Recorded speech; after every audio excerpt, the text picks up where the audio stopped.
إن الحمد لله الأكرم الذي خلق الإنسان وكرم وعلمه من البيان ما لم يعلم فسبحان الذي لا يحصى امتنانه باللسان ولا بالقلم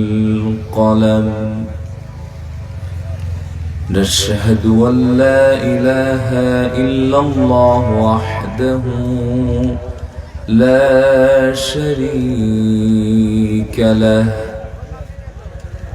ونشهد أن سيدنا وحبيبنا وشفيعنا ومولانا محمدا عبده ورسوله صلى الله عليه وسلم الذي أرسله بالحق بشيرا ونذيرا وداعيا إلى الله بإذنه وسراجا منيرا أما بعد সকলে জবান ছেড়ে পুরো সচিত কণ্ঠে ঈমান দীপ্ত আজ আমার সঙ্গে পড়ুন আউযু বিল্লাহি মিনাশ শাইতানির রাজীম বিসমিল্লাহির রাহমানির রহিম إن الله وملائكته يصلون على النبي يا أيها الذين آمنوا صلوا عليه وسلموا تسليما اللهم صل على سيدنا مولانا محمد وعلى آله سيدنا مولانا محمد কোথায় রইলেন প্রাণের রাসূল আমাদেরকে ছাড়িয়া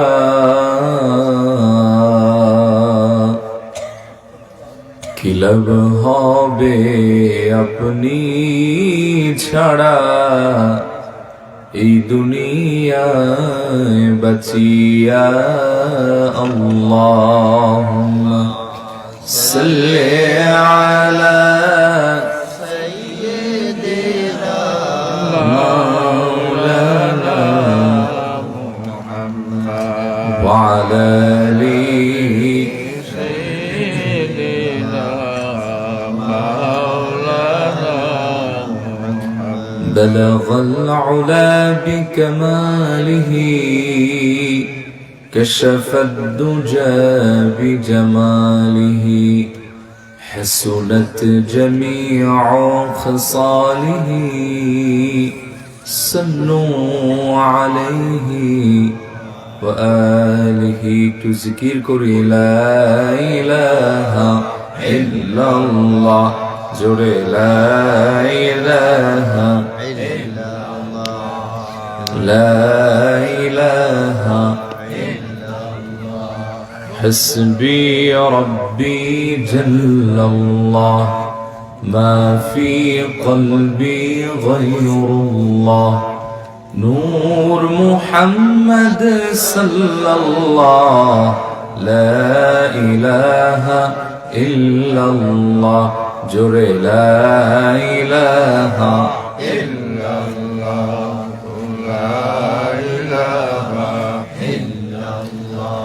মাতা পিতা রবে না, ছেলে সন্তান চিনবে না, মাতা পিতা রবে না, ছেলে সন্তান চিনবে না, সুপারিশ না পাইলে আপনার জান্নাত নসিব হবে না।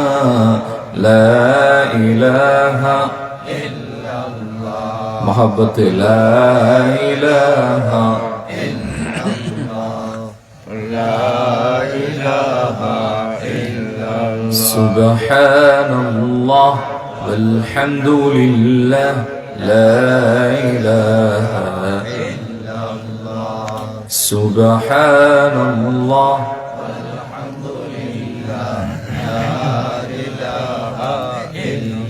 কষ্ট হচ্ছে আপনাদের? জিকির করতেছি কার নামে? হাসতে বলবেন না, জোরে বলেন কার নামে? জিকির করলে খুশি হয়ে যায় কে? বেজার হয় কে?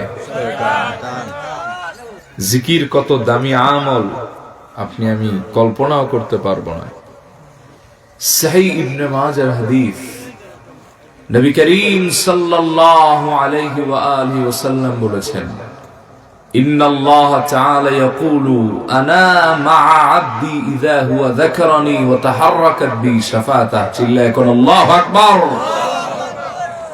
আল্লাহর হাবিব ইরশাদ করেছেন, আল্লাহ তাবারাকা ওয়া তাআলা বলেন, হাবিব আপনি জানায় দেন, আমার বান্দাগুলি যখন আমার নামের জিকির করে, আমাকে স্মরণ করে, আর এমত অবস্থায় যখন তাদের ঠোঁটগুলি নড়াচড়া করে, কাঁপতে থাকে, ভাইব্রেট হতে থাকে, তখন আমি আল্লাহ তাআলা বান্দার থেকে দূরে নয়, কোথায়? আনা মা আব্দি, যতক্ষণ আমার গোলাম আমার নামের জিকির করে আমি আল্লাহ ততক্ষণ বান্দার সাথেই থাকি। চিল্লায় এখন সুবহানাল্লাহ। এই গোটা জিন্দেগিতে 60, 70, 80, 100 বছরের এই জিন্দেগিতে একটি দিন মাত্র জিকিরের দাম কত বেশি আপনি অবাক হয়ে যাবেন।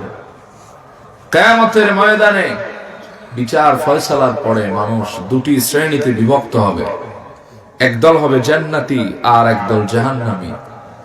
একদল মানুষ সীমাহীন আনন্দ আর উল্লাসে অনন্তকালীন লাইফ জান্নাতে কাটাতে থাকবে, আর একদল মানুষ সীমাহীন কষ্ট, যন্ত্রণা, লাঞ্ছনা আর অপমানের জিন্দেগি জাহান্নামে কাটাবে।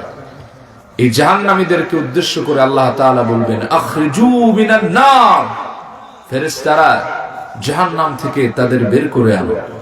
ফেরেশতারা বলবে, ইয়া রব, কাদের বের করে আনবো? আল্লাহ বলবেন, আমলনামা তালাশ করো।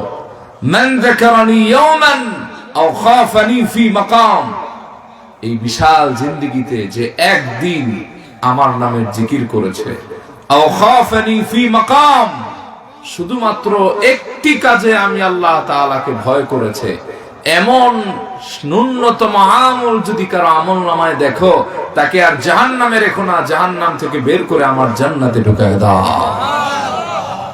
তাহলে জিকির কম দামি আমল না বেশি দামি আমল?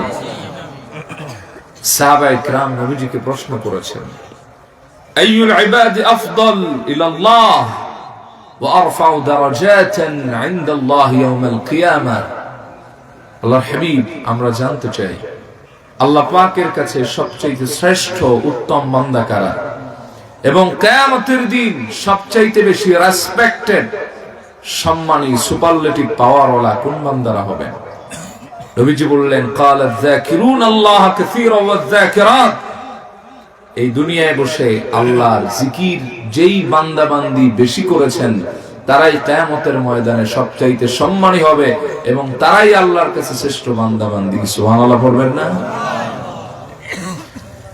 এক সাহাবী বললেন, ওয়া মিনাল গাযী ফি সাবিলিল্লাহ, ও আল্লাহর হাবিব, জিহাদের ময়দানে যুদ্ধ করে যেই ব্যক্তি গাজী হয়ে ফিরে আসে, এর চাইতেও কি জিকিরকারী বান্দা বান্দির দাম আল্লাহর কাছে বেশি নাকি? নবীজি বললেন, শোনো সাহাবী, জিহাদের ময়দানে কোন মুমিন যদি কোন কাফেরের সাথে তুমুল ভাবে তরবারি দিয়ে একত্রে যুদ্ধ চালাতে থাকে, দুইজনের তরবারি সমান গতিতে চলতে থাকে, হঠাৎ করে কাফের মুমিনের তরবারির উপর আঘাত করে, মুমিনের তরবারিটা টুকরো টুকরো হয়ে জমিনে পড়ে যায়, মুমিন সম্বল হারা হয়ে যায়। এই অবস্থায় যদি মুমিনকে কাফের গর্দানে আঘাত করে তরবারি দ্বারা, গর্দানটা ছিটকে জমিনে পড়ে যায় আর মুমিন শহীদ হয়ে যায়, এই শাহাদাতের মওতের চাইতে আল্লাহর কাছে জিকিরকারী বান্দা বান্দির দাম অনেক বেশি। নবী করিম সাল্লাল্লাহু আলাইহি ওয়াসাল্লাম সাহাবাদেরকে হাদিস শোনাচ্ছেন। নবীজি বলছেন, আলা উনাব্বিউকুম বিখাইরিন আমালিকুম, সাহাবীরা তোমাদেরকে এমন একটি আমল সম্পর্কে কি আমি বলবো না যে আমলটা সব আমলের চাইতে দামি? সুবহানাল্লাহ পড়বেন না? ওয়াজকাহা ইনদা মালিকিকুম, যে আমলের পবিত্রতা তোমাদের রব আল্লাহর কাছে অনেক অনেক বেশি। ওয়ারফাউহা ফি দারাজাতিকুম, যে আমল করলে আল্লাহ তাআলা তোমাদের সম্মান অনেক গুণ বাড়ায় দিবেন। ওয়াখাইরুল লাকুম মিন ইনফাকিয যাহাবি ওয়াল ওয়ারাক, আল্লাহর রাস্তায় মুঠ ভরে ভরে ভরে স্বর্ণ এবং রৌপ্য দান করার চাইতে যে আমলটি দামি, সে আমলের কথা কি বলবো না? সাহাবীরা আরো আছে।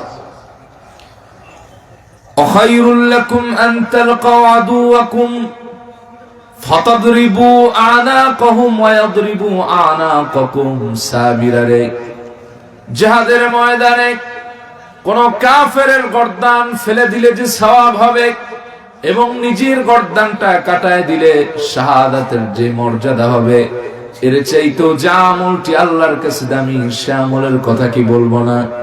সাহাবায়ে কেরাম বললেন, ক্বালু বালা, অবশ্যই আল্লাহর হাবিব আপনি আমাদেরকে জানান। নবীজি বললেন, ক্বালা যিকরুল্লাহ, ওই আমলটা হলো আল্লাহর জিকির। জোরে কোন সুবহানাল্লাহ। মুআজ বিন জাবাল রাদিয়াল্লাহু তাআলা আনহু ওয়া আরদাহ, তিনি বলেছেন, জিকিরের চাইতে শ্রেষ্ঠ আমল আর আল্লাহর কাছে কিছু নাই, এবং জিকির এত বড় পাওয়ারফুল আমল যা বান্দার জাহান্নাম নিভায়া পানি করে তারে জান্নাতে পৌঁছায় দিবে। সুবহানাল্লাহ বলেন। হযরত মূসা আলাইহিস সালাম তিনি আল্লাহ তাআলাকে বললেন, ইয়া রাব্বি আল্লিমনি শাইআন আযকুরুকা বিহি আও আদউকা বিহি, আল্লাহ আপনি আমাকে এমন কিছু শিক্ষা দেন যার মাধ্যমে আমি আপনাকে ডাকবো, আপনাকে স্মরণ করব, আপনার সাহায্য প্রার্থী হব। আল্লাহ তাআলা বললেন, ইয়া মূসা কুল লা ইলাহা ইল্লাল্লাহ, হে মূসা তুমি বেশি বেশি পড়ো লা ইলাহা ইল্লাল্লাহ। মূসা আলাইহিস সালাম খুশি হতে পারেন নাই। উনি বলছেন, ইয়া রাব্বি কুল্লু ইবাদিকা ইয়াকুলু হাযা, আল্লাহ আপনার সব গোলামই তো আপনার এই নামই ডাকে। ইন্নামা উরিদু শাইআন তাখুসসুনি বিহি, আমি চেয়েছিলাম আমার জন্য সামথিং স্পেশাল হবে, ডিফারেন্ট হবে, আমার জন্য খাস হবে, কিন্তু সেটা তো পেলাম না। জানানো বাক্যই তো আপনি জানাই দিলেন। আল্লাহ বললেন, মূসা কি জিনিস তোমাকে দিলাম তুমি আন্দাজ করতে পারো নাই রে মূসা। যদি 7 আসমান এবং জমিন ওমা বাইনাহুমা এবং এর মাঝখানে যা আছে সব যদি এক পাল্লায় রাখা হয়, অপর পাল্লায় যদি মহাসত্য লা ইলাহা ইল্লাল্লাহ ওজন করা হয়, মূসা রে 7 আসমান আর জমিনের চাইতে এবং এর মাঝখানে সবকিছুর চাইতে মহাসত্য লা ইলাহা ইল্লাল্লাহ ওজনের পাল্লা ভারী হয়ে যাবে। এজন্য জিকির করার দরকার আছে না নাই? আর একটু মহাব্বতে প্রাণ খুলে জিকির করেন, লা ইলাহা ইল্লাল্লাহ, লা ইলাহা ইল্লাল্লাহ, লা ইলাহা ইল্লাল্লাহ মুহাম্মাদুর রাসূলুল্লাহ। পড়ুন সাল্লাল্লাহু আলাইহি ওয়া আলিহি ওয়াসাল্লাম। আলহামদুলিল্লাহ, শুকরগুজার হচ্ছি সে মহান মুনিবের দরবারে, যে মহান মুনিব আজকের এই মোবারক মাহফিলে আপনাকে আমাকে কবুল করেছেন, এজন্য খুশি না বেজার? যে মহান রব এই ইহসান করলেন, ইরহাম করলেন, তার আনলিমিটেড মার্সি দয়ার মধ্যে আপনাকে আমাকে আবদ্ধ করলেন, সে মহান মুনিবের দরবারে প্রাণ খুলে আমরা কালিমাতুশ শুকর আদায় করছি, পড়ে নিচ্ছি আলহামদুলিল্লাহ।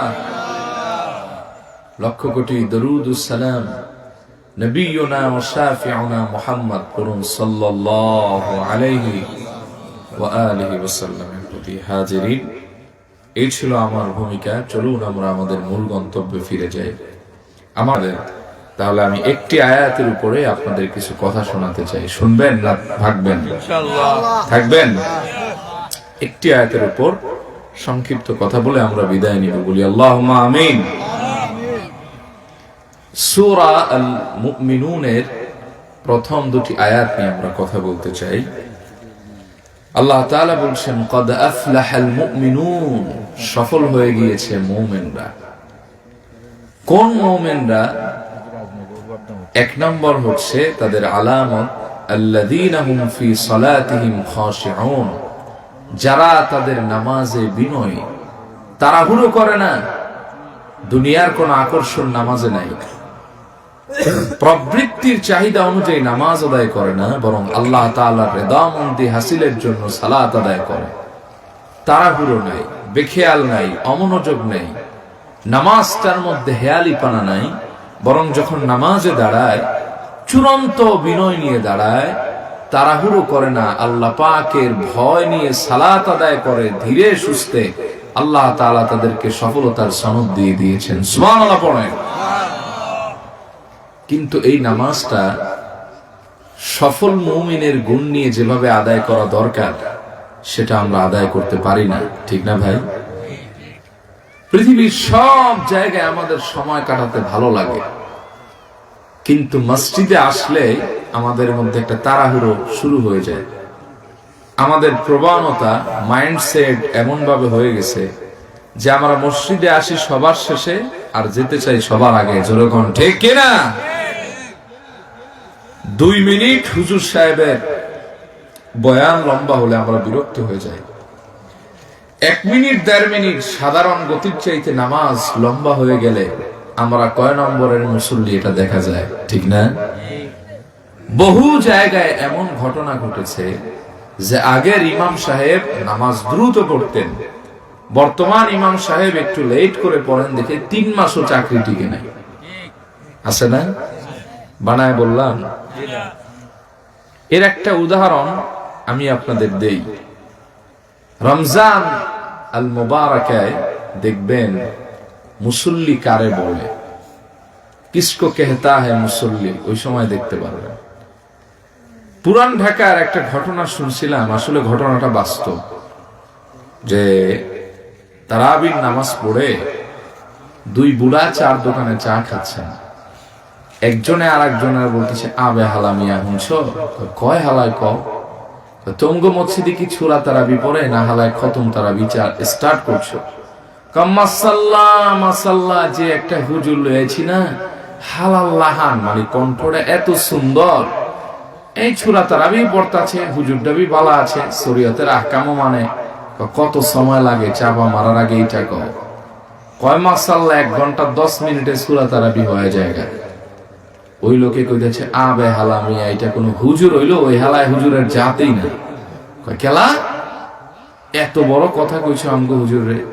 কয় মিয়া তোমগো হুজুর হালায় লেত্রাই, হালার এক্সপেরিয়েন্স নাই। আমরা বি একটা লই আইছি চাঁদপুর থেকে, এটা মাসাল্লাহ ডবল মাসাল্লাহ। কয় কেমতে? কয় এই হালায় 4 রাকাত ফরজ, 2 রাকাত সুন্নত, 3 রাকাত বেতের, 20 রাকাত তারাবি, দোয়া মুনাজাত 35 মিনিটে শেষ করে হালায়। আমরা বি খুশি আছি, পাবলিক বি খুশি আছে।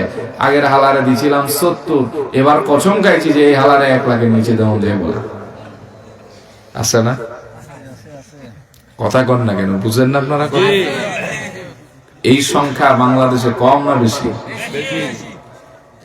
মসজিদে আসে দেখবেন ডানে তাকায়, বামে তাকায়, সামনে তাকায়। ইমাম সাহেবের একটুখানি লম্বা হয়ে গেলে কেরাত পেছন থেকে হুজুর আমারটা হয়ে গেছে কি আপনি সারণ না গেলে কথা কোন ঠিক কিনা? সংক্ষেপে বুঝাই, বেশি লম্বা করা যাবে না।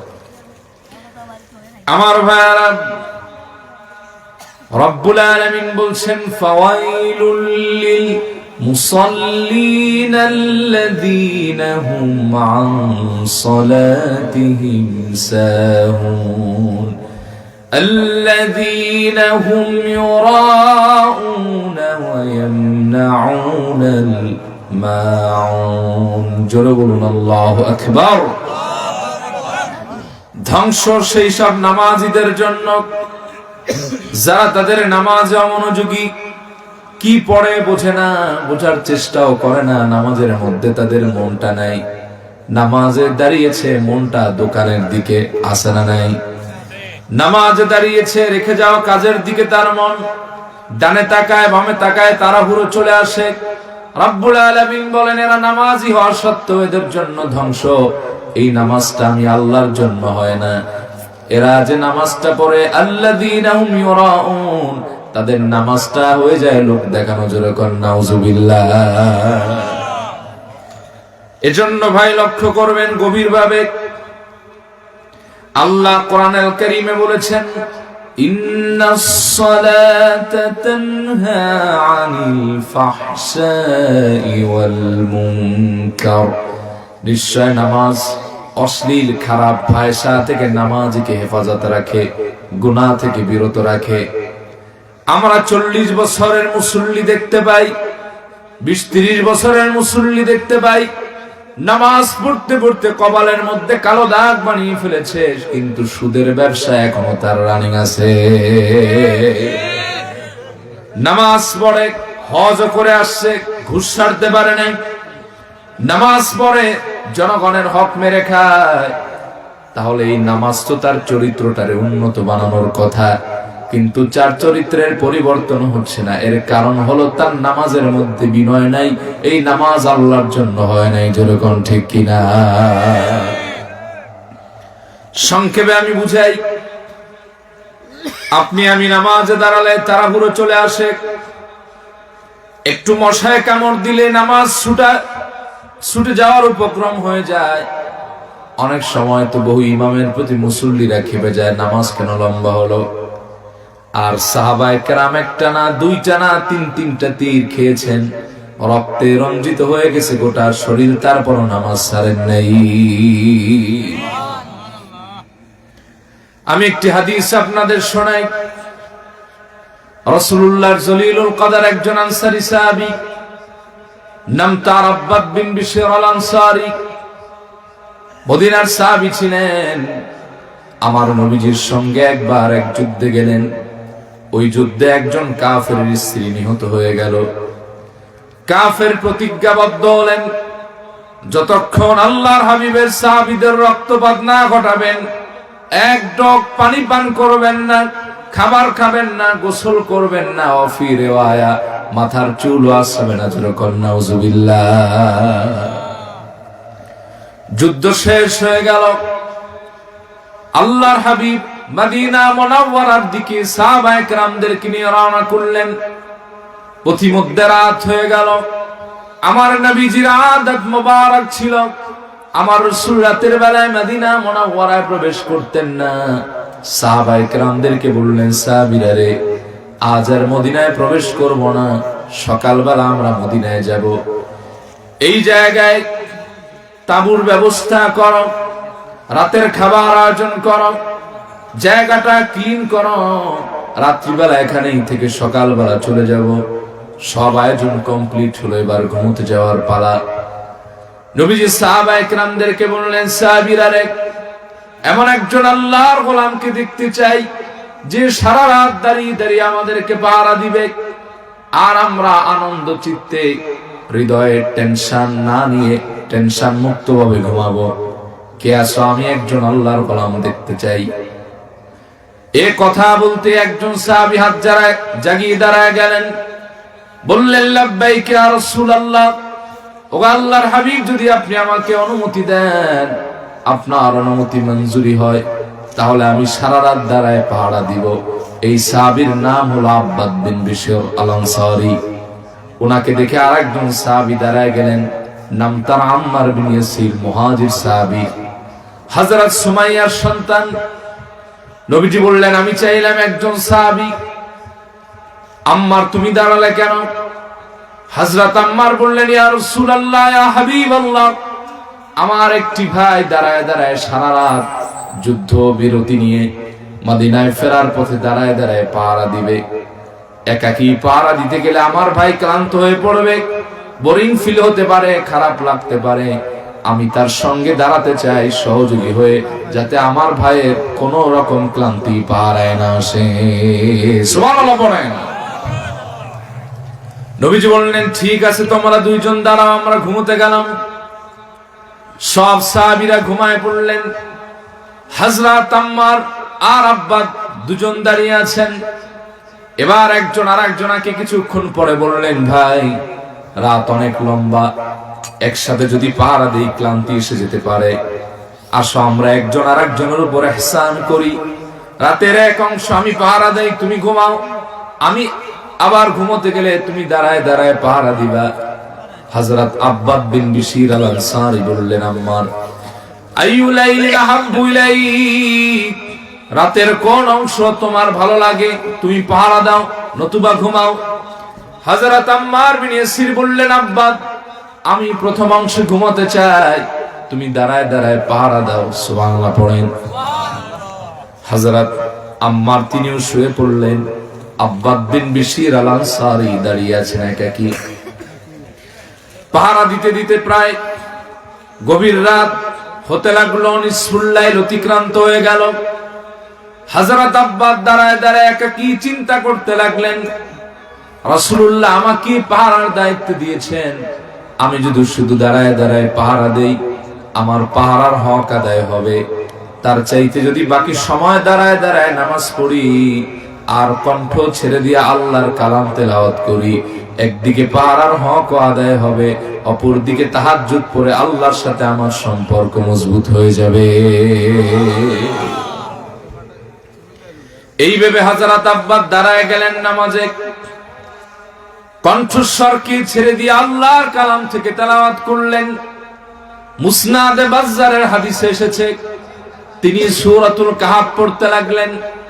তার আকর্ষণীয় মোহনীয় তেলাওয়াতে আসমান জমিন মুখরিত হতে লাগলো। ওইদিকে প্রতিশোধ পরায়ণ কাফের স্ত্রী হত্যার বদলা নেওয়ার জন্য মদিনার দিকে রওনা হলেন। পথিমধ্যে আল্লাহর হাবিবের এই সাহাবীর তেলাওয়াত শুনে তিনি স্তব্ধ হয়ে দাঁড়ায় গেলেন। কি ব্যাপার? এই জায়গায় তো তেলাওয়াতে কোরআনের আওয়াজ আসার কথা না, কোন জনপদ নাই, ইসলামের কোন স্টেটও না, এটা কোন মসজিদও না। তাহলে আমার মন বলতেছে রাসূলুল্লাহ মনে হয় মদিনায় যান নাই, রাত্রি গভীর হওয়ার কারণে এখানে অবস্থান করতেছেন। আমার জন্য আরো বেশি সুযোগ হলো, ইচ্ছা মতো স্ত্রী হত্যার বদলা নিব, মদিনায় কষ্ট করে যাওয়া লাগলো না। এই ভেবে কাফের তার যাত্রা বিরতি করলেন। হযরতে আব্বাদের কণ্ঠস্বরকে লক্ষ্য করে আস্তে আস্তে এগোতে লাগলেন। প্রচন্ড অন্ধকার, কেউ কারো চেহারা দেখতেছেন না, কিন্তু ওই কাফের হযরতের আব্বাদের কণ্ঠস্বরকে লক্ষ্য করে তার ধনুক থেকে বিষাক্ত একটা তীর ছুঁড়ে মারলেন। বিষাক্ত তীর এক পাশ থেকে আরেক পাশে চলে গেল। রাসূলুল্লাহর সাহাবীর বুকটা ঝাঁঝরা বানায় দিল। লাম ইয়াফতা ওয়া লাম ইয়াতাহাররাক ওয়া হুয়া কানা ইউসাব্বিতু ফিস সালাহ। বিষাক্ত তীর এক পাশ থেকে আরেক পাশে চলে গেল। রাসূলুল্লাহর সাহাবী একটু পরিমাণ লড়লেন না, ডানে বামে তাকালেন না, সীসা ঢালা প্রাচীরের ন্যায় আল্লাহর সামনে দাঁড়ায় রইলেন। কাফের অবাক হয়ে গেল, আমার তীর তো মিস হওয়ার কথা নয়, যেই তীর আমি মেরেছি আমার তীর তো কোনোদিন আজ পর্যন্ত মিস হয় নাই। যদি আমার তীর লেগে থাকে তাহলে তো নামাজ বন্ধ হওয়ার কথা, তেলাওয়াত বন্ধ হওয়ার কথা। যেহেতু তেলাওয়াত চলমান, নামাজ স্টার্টিং, তাহলে মনে হয় আমার তীরটা লাগে নাই। এইভাবে সে তার শরীরের চরম শক্তি প্রয়োগ করে দ্বিতীয় তীরটা আবার মারল। এই তীরটাও হযরতে আব্বাদের সিনার মধ্য থেকে এক পাশ থেকে আর এক পাশে বের হয়ে গেল। লাম ইয়াতাহাররাক ওয়া লাম ইয়াকতাইস সালাহ। বিষাক্ত তীর এক পাশ থেকে আর এক পাশে চলে গেল।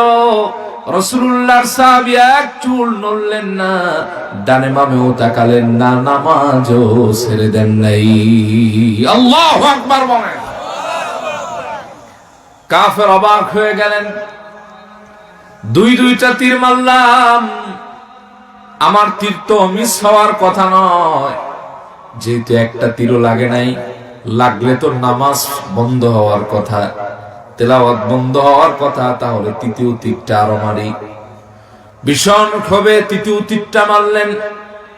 এই তীরটাও সরাসরি হযরতে আব্বাদের সিনায় এসে লাগলো, এক পাশ থেকে আর এক পাশে চলে গেল। রক্ত ফিনকি দিয়ে পড়ে গোটা শরীরটা স্নান হয়ে গেল। বড়ই স্যাটিসফ্যাকশন, ইতমিনানে কলবের সঙ্গে সাহাবী আস্তে আস্তে নামাজ শেষ করলেন, দুদিকে সালাম ফিরালেন। পাশের ঘুমন্ত সাহাবী হযরত আম্মার বিন ইয়াসিরকে ডাক দিয়ে বললেন, ভাই আম্মার, ভাইরে জলদি জাগো, দেখো আমার কি হলো। আমার মন বলে আমি আর বেশিক্ষণ তোমাদের মাঝে থাকবো না, আল্লাহর ডাকে সাড়া দিয়ে পরপারে চলে যাব। হযরত আম্মার বিন ইয়াসির জেগে গেলেন, চারদিকে শোরগোল পড়ে গেল। সাহাবায়ে কেরাম জেগে গেলেন, চারদিক থেকে তাকে জড়ো করে ধরলেন। দেখতেছেন হযরতে আব্বা নামাজের সুরতে বসা, রক্ত ফিনকি দিয়ে পড়ে গোটা শরীরটা স্নান হয়ে গেছে। সিনার মধ্যে একটা না, দুইটা না, তিনটা তীর ঢুকে গেছে।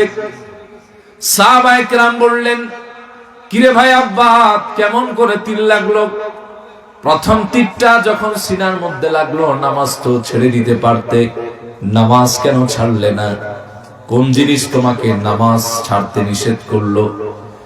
হযরত আব্বাদ বিন বিশর আল আনসারী বলেন, সাহাবীরা কাবার মালিক আল্লাহর নামের কসম দিয়ে বলি, শোনো, খোলা আসমানের নিচে রাসূলুল্লাহর কদম মোবারকের পাশে দাঁড়িয়ে সালাত আদায় করে এত মজা পাচ্ছিলাম, আল্লাহর প্রেমের ঢেউ অন্তরে এমন ভাবে উঠে গেছিল, কোন ফাঁকে যে আমার সিনার মধ্যে তিনটা তীর ঢুকে বুকটা ঝাঁঝরা বানায় দিল, একটুকুন ব্যথাও পাই নাই, বিন্দু মাত্র টেরও পাই না। সাহাবীরা রে, ওই আল্লাহর নামের কসম, যিনি কাবার মালিক, আমারও মালিক, তোমাদেরও মালিক, নামাজের মধ্যে যদি আমার মাথায় এই চিন্তা উদয় না হতো, রাসূলুল্লাহ আমাকে পাহারার দায়িত্ব দিয়েছেন, এই মুহূর্তে আমার শাহাদাত নসিব হয়ে গেলে রাসূলুল্লাহর আদেশে রওনা হবে, সাহাবায়ে কেরামের জীবনটা ঝুঁকিপূর্ণ হবে। খোদার কসম করে বলি, এই চিন্তা যদি মাথায় না ঢুকতো, জায়গায় শাহাদাত বরণ করলেও নামাজে এত মজা পাচ্ছিলাম, নামাজ ছাড়তাম না। এর নাম নামাজ, এর নাম বিনয়। জোরে বলেন ঠিক কিনা? আর আজকে সমাজে একদম মুসল্লি দেখা যায়, সপ্তাহের 7 দিনে কোনোদিন খবর নাই, শুক্রবারের ফজরের টাইমেও খবর নাই, খুতবা শেষ হয় 30-এ, মসজিদে ঢুকেন 27-এ, 1 মিনিট দেরি হয়ে গেলে ইমাম সাহেবকে চোখ রাঙানি দেন, এমন বদমাইশ আছে না? ঘাড় ধরে সব বেয়াদবদের মসজিদ থেকে বের করে দেওয়া উচিত। জোরে কোন ঠিক কিনা? ক্ষমতার গরম মসজিদে চলবে না, টাকার গরম মসজিদে চলবে না, মসজিদ চলবে আল্লাহ এবং তার রাসূলের কথায়। জোরে কোন ঠিক কিনা? মসজিদগুলোর অবস্থা এখন করুণ হয়ে গেছে, সুদখোর সভাপতি, জেনাকার সেক্রেটারি, ঠিক কিনা বলেন? জনগণের টাকা আত্মসাৎকারী মসজিদের মোতাল্লি। কথা তো মসজিদেও এখন হক কথা বলা যায় না, জুমার মধ্যেও বাধা দেয়।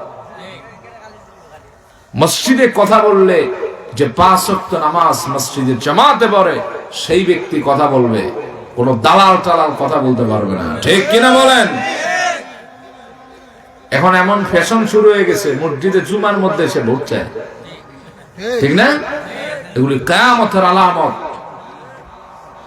মসজিদকে যদি পবিত্র না রাখতে পারেন, আগামীতে রাজনীতি এবং ধর্ম ব্যবসার নিকৃষ্ট অবস্থান মসজিদ বানায় ফেলবে, ঠিক কিনা? আজকে দেখা যায় মসজিদের মধ্যে সব। আবার অনেক জায়গায় আমি যখন 5 ওয়াক্ত ইমামতি করতাম, আমার একবার বলতেছে, হুজুর আজকে এখানে আমাদের নির্বাচনী মিটিং আছে, আপনি খেরাতটা শর্ট করি লাইবা। চিন্তা করেন, আর জাগতিক কারণে কেরাত শর্ট করতে বলতেছে। এগুলি কিয়ামতের আলামত, ঠিক কিনা বলেন? আপনাদেরকে শক্ত হতে হবে।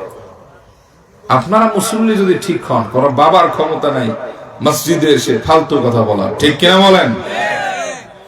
আপনারাই বলেন এই কোয়ালিটির মুসল্লি যে 2 মিনিট দেরি হয়ে গেলে হুজুর রে কেমনে খেদান যায়, ঠিক কিনা?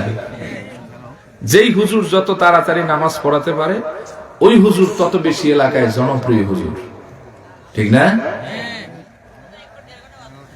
কষ্ট হচ্ছে আপনাদের? মন খারাপ করতেছেন? আমার ভাইয়ারা, আপনি আমি 2 মিনিট সময় নামাজে লম্বা করতে চাই না। আর সাহাবায়ে কেরাম রাতের বেলায় নামাজে দাঁড়ালে মাথার মধ্যে তাদের পাখি এসে ভর করতো, সুবহানাল্লাহ। আপনার আমার শরীরে 1 সেকেন্ড মশা থাকতে পারে না, আর সাহাবীদের মাথায় ঘন্টার পর ঘন্টা পাখি এসে ভর করতো। পাখি মনে করতো মনে হয় একটা দেওয়াল পাইছি, না হয় একটা জড় পদার্থ পেয়েছি দাঁড়াই। যখন তারা রুকু এবং সিজদায় চলে যেতেন, তখন ওই পাখি উড়াল দিয়ে চলে যেতেন, আরে আমি ভুল জায়গায় দাঁড়াইছি, এটা কোনো গাছ না, বিল্ডিং না, জড় পদার্থ না, দেয়াল নয়, আল্লাহর গোলাম আল্লাহর সামনে নামাজে দাঁড়ায় গিয়েছে। আমার ভাইয়ারা, যেই নবীজির কোনো খতা ছিল না, গুনাহ ছিল না, যিনি ছিলেন মাসুম, ওই নবীজি নামাজে দাঁড়ালে এত লম্বা আমার নবীজির নামাজ হতো, রাসূলুল্লাহর কদম মোবারকের গোড়ালি মোবারক ফেটে যেত। وعن عائشة رضي الله تعالى عنها أنها قالت أن نبي الله صلى الله عليه وسلم كان يقوم في الليل حتى تتفطر قدماه. قالت عائشة لم تسمع هذا يا رسول الله وقد غفر الله لك ما تقدم من ذنبك وما تأخر. قال فلا أحب أن أكون عبدا شكورا. جزاكم الله أكبر. আম্মা জান আয়েশা রাদিয়াল্লাহু তাআলা আনহা বলেন, আমার নবীজি যখন রাতের বেলায় নামাজ দাঁড়িয়ে যেতেন, আমার নবীজির নামাজটা এত বেশি লম্বা হতো, আমার নবীজির গোড়ালি মোবারক ফেটে যেত। আমি বললাম, লিমা তাসনাউ হাদা ইয়া রাসূলুল্লাহ, ও আল্লাহর হাবিব, এত কষ্ট আপনার কেন করা লাগবে, আপনি কেন করেন? ওয়াকাদ গফারাল্লাহু লাকা মা তাকদ্দামা মিন যামবিকা মা তাআখার, আল্লাহ আপনার পূর্বের এবং পেছনের সব কথা মাফ করে দিয়েছেন, আপনি মাসুম, কেন এই কষ্টগুলি করেন? নবীজি বলেন, আফালা উহিব্বু আন আকুনা আবদান শাকুরা। আয়েশা রে, আমি কি আল্লাহর কাছে অধিক প্রিয় শুকরগুজারি বান্দা হওয়া থেকে বিরত থাকবো? সুবহানাল্লাহ। আয়েশা, আমি কি পছন্দ করব না নিজের ব্যাপারে যে আমি আল্লাহ তাআলার একজন শুকরগুজারি বান্দা হয়ে যাই? সুবহানাল্লাহ পড়বেন না? ইবাদতের সর্বশ্রেষ্ঠ মাধ্যম হচ্ছে সালাত, যার দ্বারা আপনি শুকরগুজারি করতে পারবেন, সবর প্রকাশ করতে পারবেন, আপনি বিনয় প্রদর্শন করতে পারবেন। সুবহানাল্লাহ পড়বেন না? আজ দেখা যায় আমরা নামাজ পড়ি, রুকুটা ঠিক হয় না, সিজদাটা ঠিক হয় না, এরপরে দাঁড়ানোটা ঠিক হয় না, সূরা কেরাত তো বাদই দিলাম, কথা কোন ঠিক কিনা? নামাজে মসজিদে ঢুকে ঠিক টাইমে ইমাম সাহেবের কেরাত শেষ, পিছনে বসে বসে হাতা নামা, হুট করে যখন রুকুতে যায় মারে দৌড়, আল্লাহু আকবার বইলে একটা তাকবীর দিয়ে চলে যায়, নামাজ বাদ। কোন তো কেন? তাকবীরে তাহরিমা এটা কি ফরজ? আল্লাহু আকবার বলে হাত বাঁধবেন, কমপক্ষে এক তাসবিহ পরিমাণ ওয়েট করবেন, তারপরে আপনি দ্বিতীয় তাকবীর দিয়ে রুকুতে যাবেন। তা আপনি তো তাকবীর দিলেন একটা, তো রুকুরটা দিলেন না, তাকবীরে তাহরিমাতটা দিলেন, আপনার নামাজ বাদ। আছে না এই সমস্যা? 2 নম্বর ভুল করে, মসজিদে আসে, ইমাম সাহেব কিরাত পড়তেছেন, জানে না মাসালা, এসে তখন পড়ে নাওয়াইতু আন উসাল্লিয়া লিল্লাহি তাআলা সুবহানাকাল্লাহুম্মা ওয়া বিহামদিকা আউযু বিল্লাহ, এগুলি পড়ে।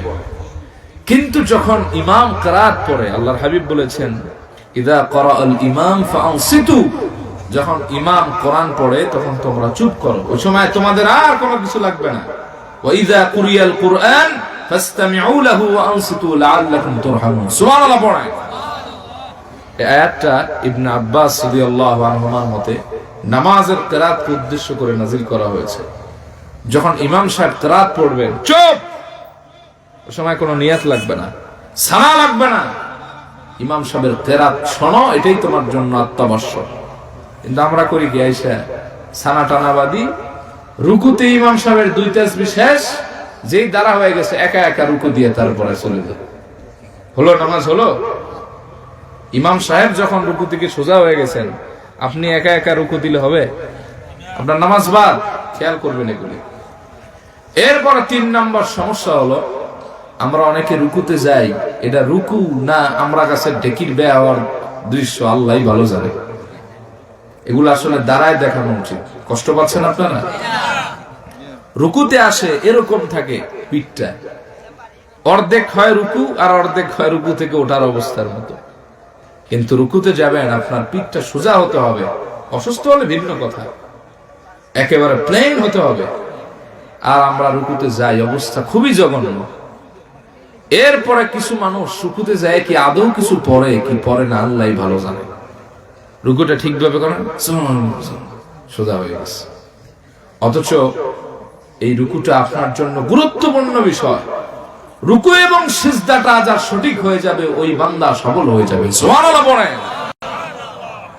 রব্বুল আলামিন বলেন, ইয়া আইয়ুহাল্লাযীনা আমানু রুকউ ওয়াসজুদু ওয়া'বুদু রাব্বাকুম ওয়াফআলুল খায়রা লাআল্লাকুম তুফলিহুন। হে ঈমানদাররা, তোমার রবের জন্য রুকু করো, সিজদা করো, তার জন্য গোলামি করো, আর নেক আমল করো, তাতে তোমরা সফল কাম হয়ে যাবে। আমরা এই রুকুটা ঠিকভাবে করি না, সোজা হয়ে দাঁড়াই না। সোজা হয়ে দাঁড়ানো এক তাসবিহ পরিমাণ ওয়াজিব। এই এক তাসবিহ কিন্তু সুবহানাল্লাহ আলহামদুলিল্লাহ না, ফিকহের ভাষায় এক তাসবিহ বলা হয়, আপনি সোজা হয়ে দাঁড়ালেন অথবা রুকুতে গেলেন, ফুল বডি রিল্যাক্স হতে যেই সময় লাগে, ওইটাকে ফিকহের ভাষায় এক তাসবিহ বলা হয়। সুবহানাল্লাহ বলেন। এটা আমরা অনেক সময় ভুল করে ফেলি। রুকুতে যাই, সুবহানাল্লাহ, আল্লাহু আকবার, আছে না এরকম? পুরা নামাজ বরবাদ হওয়ার মতো হয়ে যায়। ঠিক কিনা বলেন? কষ্ট পাচ্ছেন ভাই? আমার ভাইরা, আপনি আমি নামাজে বিনয় হতে চাই না, অথচ এই নামাজটা পারে প্রতিদিনের গুনাহ প্রতিদিন মিটায় দিতে। সুবহানাল্লাহ পড়বেন না? আমি একটি হাদিস শোনাই, যদি 4টি কাজ আপনি করতে পারেন, আপনার গুনাহ প্রতিদিনেরটাও শুধু মাফ নয়, বরং পূর্বের গুনাহ আল্লাহ মাফ করে দিবে। সুবহানাল্লাহ।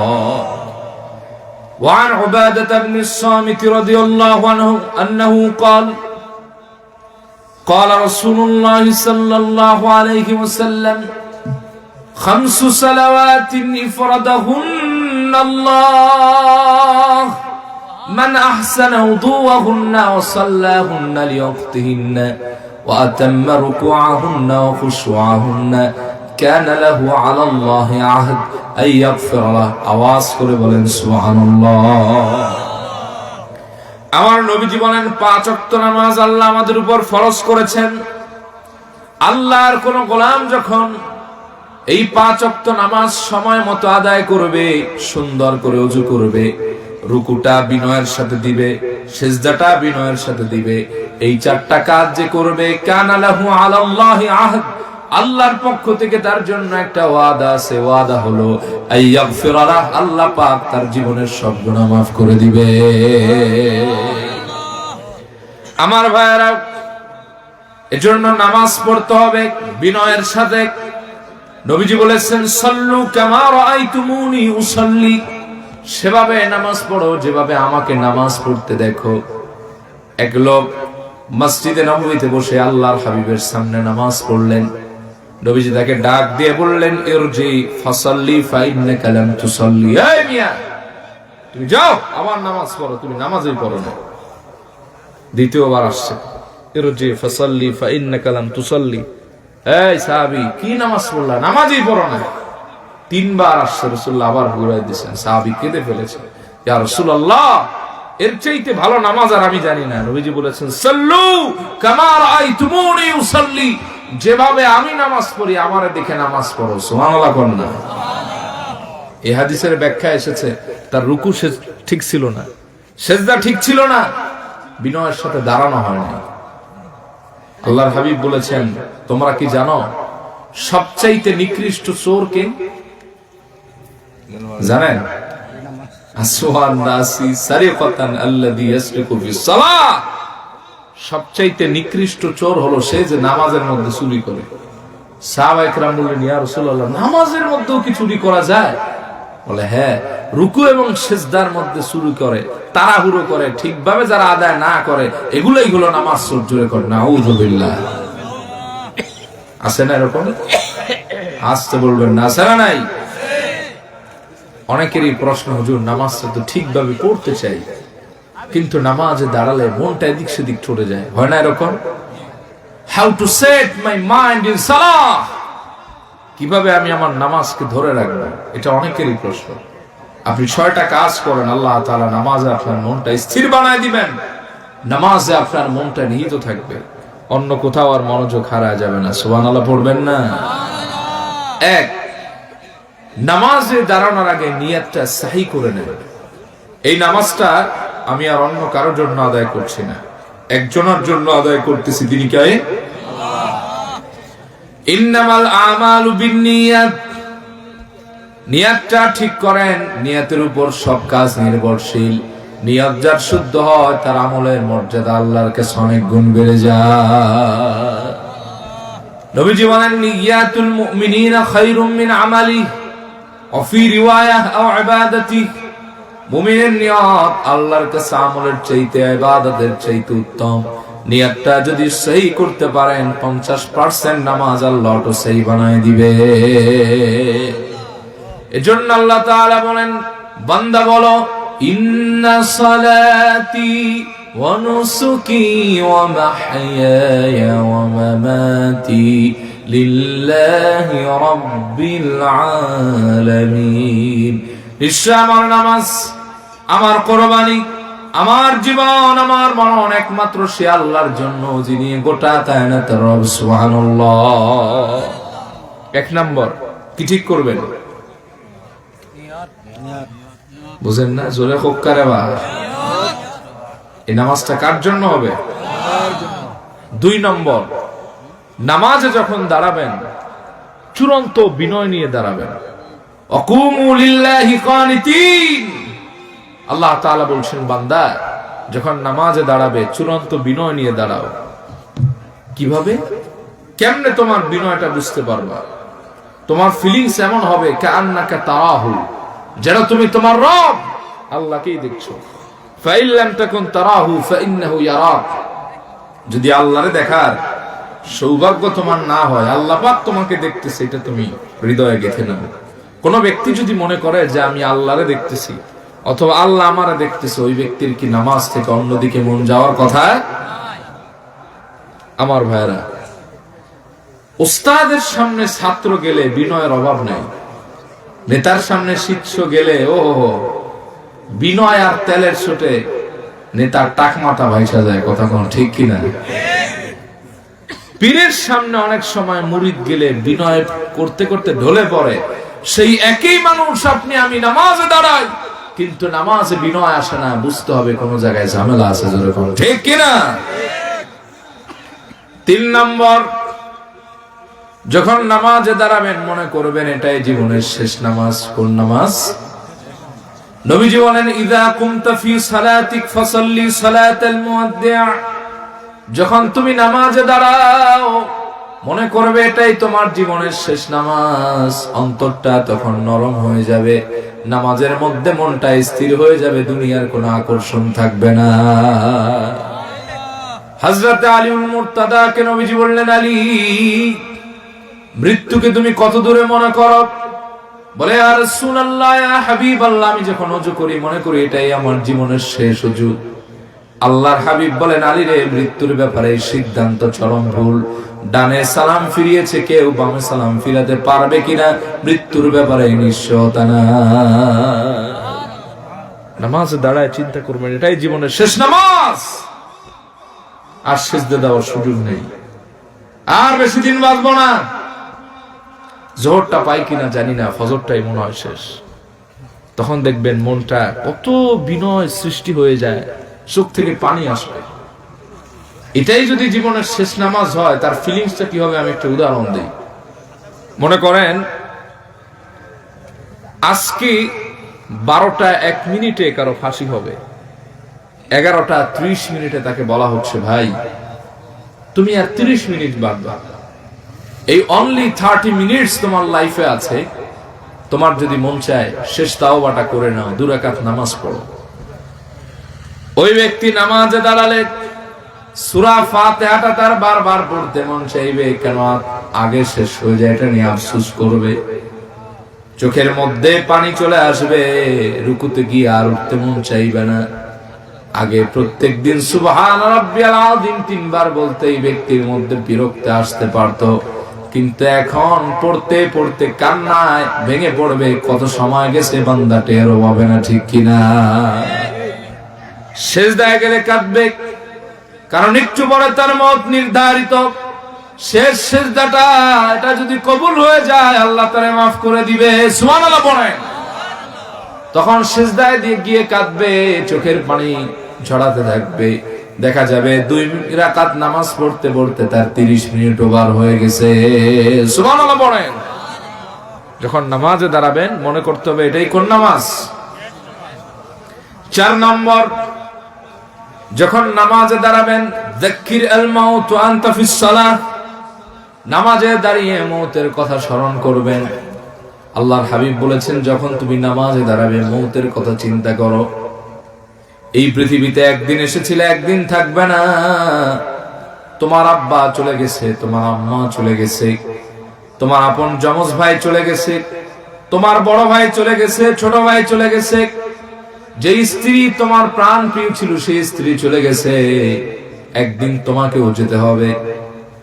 শীতের দিনে ঘরের মধ্যে রুম হিটার লাগায় থাকতে পারো না, ল্যাব কম্বলে তোমার শীত মানে না।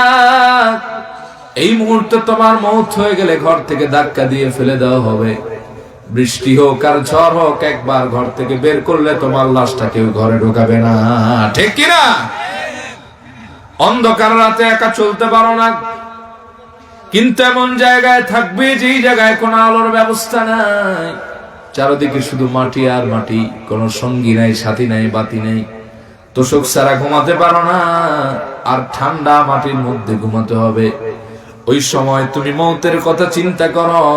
মওতের কথা চিন্তা করলে আল্লাহ অটোমেটিকলি তোমার মনটা নামাজে স্থির বানায় দিবে। 5 নম্বর, যখন নামাজে দাঁড়াবে সিজদার দিকে দৃষ্টিটা রাখবে। আল্লাহর হাবিব বলেন, লা ইয়াজালুল্লাহু আযজা ওয়া জাল্লা মুকবিলান আলাল আবদি ফি সালাতিহি মা লাম ইয়ালতাফিত ফাইদা সারাফা ওয়াজহু সারাফা আনহু। নবীজি বলেন, যখন তোমরা নামাজে দাঁড়াও দৃষ্টিটা সিজদার জায়গায় রাখো। কোথায়? কারণ বান্দা যতক্ষণ সিজদার জায়গায় তার দৃষ্টি রাখে ততক্ষণ পর্যন্ত আল্লাহ তার দয়ার চাদরে বান্দারে আবদ্ধ করে রাখে। ফাইদা সারাফা ওয়াজহু সারাফা আনহু, বান্দা যখন তার দৃষ্টিটা উঠায় নেয় সিজদা থেকে, আল্লাহ তাআলা তার দয়ার চাদর থেকে বান্দারে বের করেন, তিনিও তার দয়ার নজর উঠায়। এজন্য 5 নম্বর কই রাখবেন? চক্ষু কই রাখতে হবে? এদিক তাকাইবেন, এদিক তাকাইবেন। সিজদার দিকে যতক্ষণ রাখবেন আল্লাহ আপনাকে তার দয়ার চাদরে তো আবদ্ধ রাখবেই, আপনার মনটাও নামাজে স্থির হয়ে যাবে। সুবহানাল্লাহ পড়েন।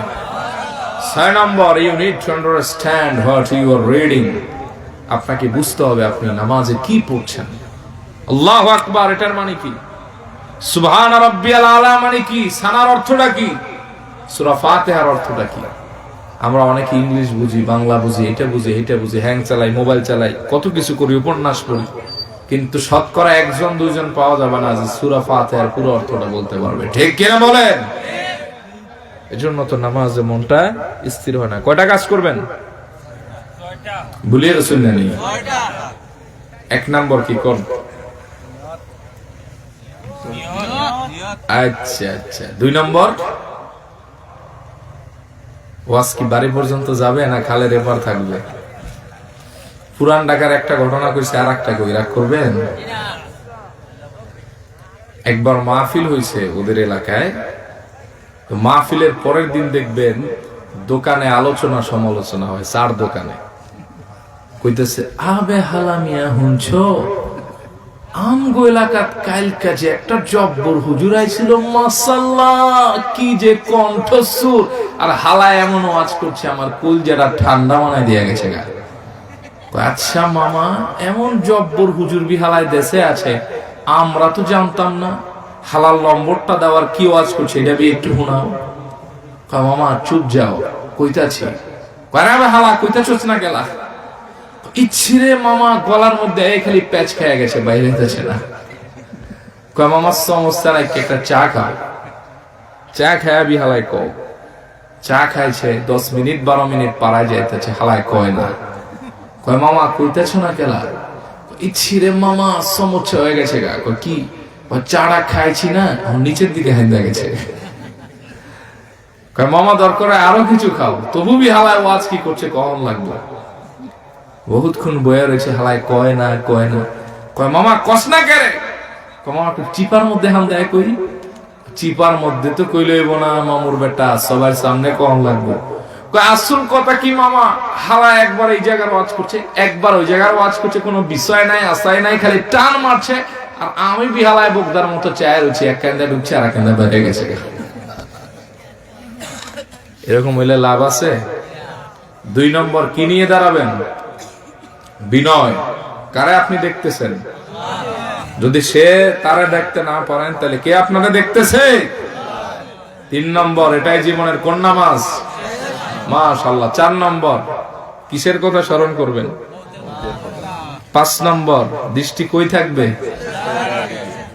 6 নম্বর, যা পড়েন তা কি করতে হবে? বাড়ি যান গা, ওয়াজ হয়ে গেছে। এই 6টা যদি মানতে পারেন আর ওয়াজ লাগবে না। এগুলি খুবই গুরুত্বপূর্ণ, অ্যাপ্লাই করবেন লাইফে। আল্লাহ তাআলা মনটা স্থির বানায় দিবেন। সুবহানাল্লাহ পড়েন। আমি আর 10-15 মিনিটের মধ্যে শেষ করে দিব। তার আগে আমি আরো 2টি হাদিস আপনাদের শোনাতে চাই। কষ্ট হচ্ছে ভাইজান? মন খারাপ নানি? আমার ভাইরা, নামাজ এত বড় গুরুত্বপূর্ণ আমল, কিন্তু আমরা নামাজে দাঁড়ালে এটা মনে থাকে না। নামাজ যারা পড়ি তাদের নিয়ে কথা বলি, যারা পড়ে না তারা বাদ। দেখা যায় নামাজ পড়ে কিন্তু নামাজের মধ্যে বিনয় না, এরকম আছে না? 2-1টা উদাহরণ দিলে কি আপনি রাগ করবেন? আমার ভাইরা কি বলবে, এক জায়গায় গেলাম নামাজ পড়তে, আসরের নামাজ কয় রাকাত? মানে ফরজ কয় রাকাত? ইমাম সাহেব খাম সারি ফেলছেন, তাই জন্য 6 রাকাত পড়ছেন। সুবহানাল্লাহ কইতেন না? আলহামদুলিল্লাহ কইতেন? নাউজুবিল্লাহ। ঠিক আছে। তো 4 রাকাতের সময় যখন দাঁড়াইতেছে, আমি বললাম হুজুর, ও আমি পরে তাকবীর দিলাম, আল্লাহু আকবার। দেখি কেউ আর কিছু কয় না, ভাবলাম তার মনে হয় আমারটাই ছিড়ছে, চাইপা যাই। কিছুক্ষণ পরে দেখি যে না, আরো 2 রাকাত কমপ্লিট করছে। তা আমার মনের মধ্যে কেন যেন সারা দিতেছে যে 4 রাকাত না 6 রাকাতই পড়ছে। মসজিদের লোক আর কিছু কয় না, ইমামও যেদিকে যায় এবার আরো এদিকে যায়। তো নামাজ শেষ হওয়ার পর আমি সামনে এসে জিজ্ঞাসা, হুজুর আপনি নামাজ কয় রাকাত পড়ছেন? 4 রাকাত না 6 রাকাত? এই হুজুরের বাড়ি আবার বরিশাল, ইমামতি করে মাদারীপুর। হ্যাঁ, তো আমি বলতে পারবো না বাবা কয় রাকাত পড়ছি। চিন্তা করেন, ইমামেই কইতে পারতেছে না কয় রাকাত পড়ছে, কেউ কইতে পারতেছে না। এক লোক দাঁড়াইছে, হুজুর এটা তো 1-2 ব্যাপার, আমি কইতে পারি। কেমনে? ঘড়ির দিকে তাকায়া রেজাল্ট বাই করে ফেলাইছে।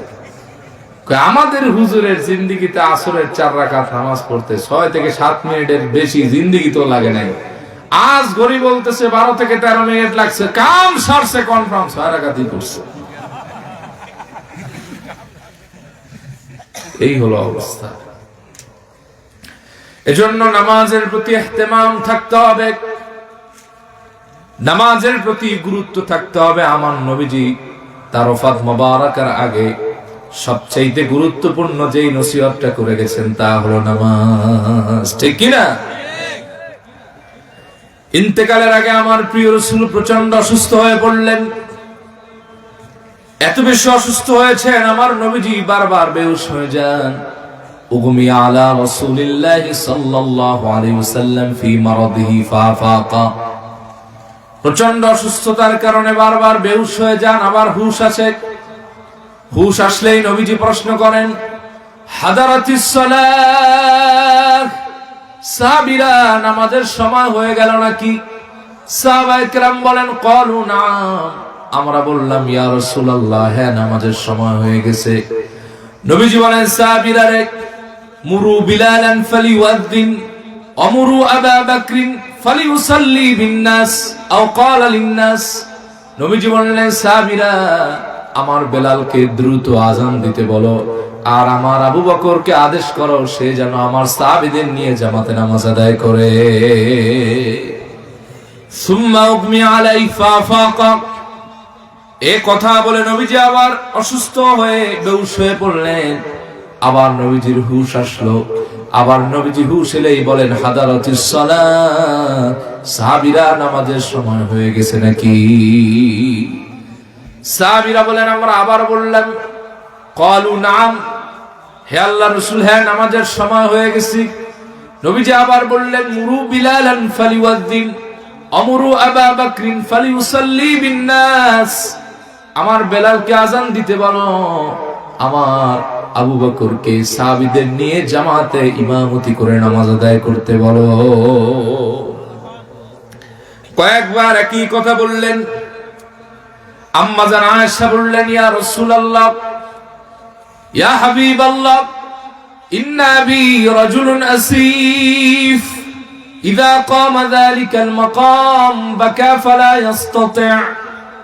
ওগো আল্লাহর হাবিব, আমার আব্বা বড় সফট হার্টেড মানুষ, কোমল হৃদয়ের মানুষ, সহজ মানুষ, সরল মানুষ। আমার মন বলে আপনার মুসাল্লা মোবারকায় তিনি যখন নামাজের জন্য দাঁড়াতে যাবেন, আপনার বিরহে সে শুধু কাঁদবেন আর কাঁদবেন, নামাজ পড়াতে পারবে না। আল্লাহু আকবার বলেন। ফালাও আমার তাগাইয়া, নবী সবচেয়ে বড় ভালো হয় যদি আপনি অন্য কাউকে ইমামতির দায়িত্ব নিতে বলেন, আদেশটা অন্য কাউকে করেন, তাহলে বড় ভালো হয়। সুম্মা উগমি আলাইহি ফাফাকা। এই কথা বলে আমার নবীজি আবার বেহুশ হয়ে গেলেন। আবার হুশ আসলো। এবার নবীজি চূড়ান্ত ভাবে বললেন, বেলালকে আযান দিতে বলো, আবু বকরকে নামাজের ইমামতি করতে বলো। ফাউমিরা বিলালান ফাআযানা। সাহাবায়ে কেরাম বললেন, বেলাল, রাসূলুল্লাহ আদেশ দিয়েছেন আযান দাও। ওয়া উমিরা আবা বকরিন ফাসাল্লা বিন-নাস। এবং হযরত আবু বকরকে আদেশ করা হলো জামাতে ইমামতি করতে। তিনি সাহাবায়ে কেরামদেরকে নিয়ে ইমামতি করলেন। সুম্মা ইন্না রাসূলুল্লাহ সাল্লাল্লাহু আলাইহি ওয়াসাল্লাম ওয়াজাদা খিফা। হযরত বেলাল যখন আযান দিলেন, ইমামতিতে যখন হযরত আবু বকর দাঁড়ায় গেলেন, রাসূলুল্লাহ তার অন্তরে বড় প্রশান্তি পেয়ে গেলেন। আম্মা জান আয়েশা রাদিয়াল্লাহু তাআলা আনহা বলেন, নবীজি এরপর ডাক দিয়ে বলেন, উনজুরুলি মান আত্তাকিউ আলাইয়া। তোমাদের মধ্যে এমন কে আছে একটু তালাশ করো না, যার উপর আমি একটু ভর করতে পারি। ফাজাআত বারিরা ওয়া রাজুলুন আখার। আম্মা জান আয়েশার দাসী বারিরা আসলেন, আর একজন লোক আসলেন। ফাআতকা আলাইহিমা। আল্লাহর হাবিব এই দুইজনের উপর ভর করলেন। আম্মা জান আয়েশাকে বললেন, আয়েশা রে, আমার হুজরা মুবারাকার সাথে সংশ্লিষ্ট মসজিদে নববীর জালনাটা খুলে দাও, আমি তোমার পিতার পেছনে আমার সাহাবীদের নামাজের দৃশ্যটা আমি দেখতে চাই। আম্মা জান আয়েশা বলেন, আমি দরজাটা খুলে দিলাম, জালনাটা মেলে দিলাম। রাসূলুল্লাহ বললেন, আমাকে আর একটু উঁচু করে ধরো। আমি দেখলাম রাসূলুল্লাহ অবাক চোখে আমার আব্বার ইমামতিতে নামাজের দৃশ্য দেখছিলেন, আর নবীজির চোখ মোবারক থেকে অঝরনয়নে অশ্রু ঝরতেছিল। আমি বললাম, ইয়া রাসূলুল্লাহ, ইয়া হাবিবাল্লাহ, আপনি কি অসুস্থ হয়ে গেছেন নাকি? আপনার কি আরো বেশি খারাপ লাগতেছে নাকি? আপনি কান্দেন কেন? আপনার বেদনাটা কি? নবীজি বলেন, আয়েশা রে, এটা কোনো দুঃখের কান্না নয়, কোনো বেদনার কান্না নয়, এটা হলো পরিতৃপ্তির কান্না। আয়েশা রে, আজীবন নামাজের দাওয়াত দিতে গিয়ে মার খেলাম, তায়েফের ময়দানে রক্ত ঝরালাম, উহুদের ময়দানে দান দান শহীদ বানালাম। আয়েশা রে, আজ আমার হৃদয়টা শান্তি হয়েছে। আমি তোমার আব্বার এই ইমামতিতে শুধু একটি ইমামতি দেখছি না, আমি দেখতেছি কিয়ামত পর্যন্ত আমার উম্মতেরা এভাবে জামাতে নামাজ আদায় করবে। এরপর ফারাআহু আবু বকরিন ফাযাহাবা লিয়ানকুসা, এরপর হযরত আবু বকরের চোখে আল্লাহর হাবিবের চোখ পড়ে গেল। হযরত আবু বকর সরে আসতে চাইলেন, ফাআশারাত ইলাই আইয়ুসাব্বিতা মাকানা, রাসূলুল্লাহ ইশারায় বুঝাই দিলেন, আবু বকর, আমার চায় নামাজ ছাড়ার তোমার দরকার নেই, তুমি তোমার নামাজ কমপ্লিট করো। সুবহানাল্লাহ কর না। ফালাম্মা কাদা আবু বকর সালাতাহু, যখন হযরত আবু বকর সালাত আদায় করলেন, আমার রাসূলুল্লাহর অন্তর মোবারকটা প্রশান্ত হয়ে গেল। ওই দিন সাহাবায়ে কেরাম আর কেউ রাত্রে বাড়িতে গেলেন না, কান্নার রোল পড়ে গেল মসজিদে নববীতে। সব সাহাবায়ে কেরাম বুঝতে পারলেন, যেহেতু রাসূলুল্লাহর মুসাল্লা মোবারকে অন্য একজন দাঁড়িয়েছেন, তাহলে মনে হয় আর আল্লাহর হাবিব আমাদের মাঝে বেশিক্ষণ নেই। এভাবে রাত কেটে গেল। সুবহে সাদিকের পূর্ব সময় হযরত জিবরিল এসেছেন, বলেন, ইয়া রাসূলুল্লাহ, ইয়া হাবিবাল্লাহ, ইন্নাল্লাহা ইয়াকরাউকা সালাম। ওগো আল্লাহর হাবিব, আল্লাহ আপনাকে সালাম দিয়েছেন, আর আপনি কেমন আছেন তা জানতে চেয়েছেন। নবীজি বললেন, জিবরিল, আমি তেমন ভালো নাই, বড় কষ্টে আছি, অসুস্থ আছি। হযরত জিবরিল বলেন, ইয়া রাসূলুল্লাহ, আজকে আমি একা আসি নাই, আর একজন ফেরেশতা আপনার সাথে সাক্ষাৎ করতে এসেছে। পৃথিবীর কারো কাছে যেতে তার অনুমতি লাগে না, কিন্তু সে দরজায় দাঁড়িয়ে আপনার অনুমতি ভিক্ষা চাচ্ছে, তার নাম মালাকুল মউত। নবীজি বললেন, জিবরিল, আমি যদি অনুমতি না দেই কি হবে? বলে, আল্লাহ বলেছেন, যদি অনুমতি না পাও, সসম্মানে নবীজিকে সালাম দিয়ে ফিরে এসো। হযরত জিবরিল বললেন, ইয়া রাসূলুল্লাহ, আল্লাহ আপনাকে দুইটা অপশন দিয়েছেন। একটা হলো আপনি যতদিন এই পৃথিবীতে থাকতে চাইবেন বেগায়ের হিসাব হায়াত দেওয়া হবে, কিন্তু দুই নম্বর একটা স্পেশাল মেসেজ আছে, আল্লাহ তাআলা আপনার দিদারের মোলাকাতের ইন্তজার করতেছেন, আপনি পছন্দ করুন কোনটা নেবেন। নবীজি বললেন, জিবরিল, এই যদি কথা হয়, তাহলে আমি আমার রব, আমার রফিক আলার সাথে সাক্ষাৎ করাটা পছন্দ করব। সুবহানাল্লাহ বলেন। জিবরিল মালাকুল মউতকে সব প্রস্তুতি নিতে বলো, নবীজি দুনিয়া থেকে বিদায় হয়ে যাবেন। ওয়ান আলী রাদিয়াল্লাহু তাআলা আনহু قال كان آخر كلام رسول الله صلى الله عليه وسلم الصلاة اتقوا الله فيما ملكت أيمانكم। হযরত আলী বলেন, নবীজি পৃথিবী থেকে ওফাত গ্রহণের সময় জবান মোবারকের শেষ কথা ছিল, নামাজ নামাজ, আমার উম্মতেরা নামাজ ছেড়ো না, আর তোমাদের অধীনস্থ কর্মচারী দাস দাসীদের ব্যাপারে আল্লাহকে ভয় করো। সুবহানাল্লাহ বলেন। শেষ সময় যে নসিহা উম্মতের জন্য করে গেছেন, সেটা কি কম দামি না বেশি দামি? প্রিয় ভাই সব, এজন্য নামাজের মতো এই গুরুত্বপূর্ণ ইবাদত থেকে আমরা বিনয়ের সাথে আদায়ের চেষ্টা করি, শুধুমাত্র নাম কাওয়াস্তে মুসল্লি না হই। আল্লাহ তাআলা যেভাবে সফল কাম মুমিনের বৈশিষ্ট্য বলেছেন, সেভাবে আল্লাহ তাআলা আমাদের নামাজ পড়ার তৌফিক দান করুক, বলি আমিন। নামাজে কি এখন থেকে একটু বিনয়ের সাথে পড়া যাবে? ইনশাআল্লাহ। কে কে চান দুহাত তুলে আল্লাহর দেখেন, আল্লাহ কবুল করুক। আর কিছু মনে রাখেন আর না রাখেন, ওই 6টা জিনিস মনে থাকবে ইনশাআল্লাহ। আল্লাহ আমাদের আমলের তৌফিক দান করুক। হাযা মা ইনদি ওয়াল ইলমু ইনদাল্লাহ আলাইহি তাওয়াক্কালতু ইলাইহি মুনীব। সাদাকাল্লাহুল আযীম।